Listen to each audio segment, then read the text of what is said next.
థియేటర్స్లో డిజాస్టర్గా నిలిచి ఓటీటీలో కూడా పెద్దగా ఆదరణకు నోచుకొని సినిమాలు టీవీలలో రికార్డులు టీఆర్పీ దక్కించుకోవడం చాలా అరుదు.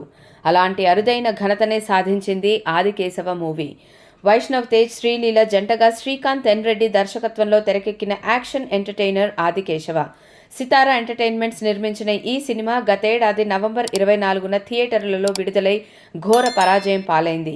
డిసెంబర్ 22 నుంచి ఓటీటీ వేదిక నెట్ఫ్లిక్స్లోకి అందుబాటులోకి రాగా అక్కడ అంతంత మాత్రమే లభించింది.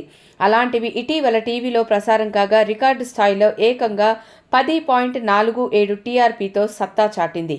ఈ మధ్య కాలంలో పలువురి స్టార్ల సినిమాలు, బ్లాక్ బస్టర్ సినిమాలు సైతం ఈ స్థాయి టీఆర్పీని నమోదు చేయలేకపోవడం విశేషం. జోజు జార్జ్, అపర్ణ దాస్, రాధిక, సుమన్ తదితరులు నటించిన ఈ చిత్రానికి జీవి ప్రకాష్ సంగీతం అందించాడు.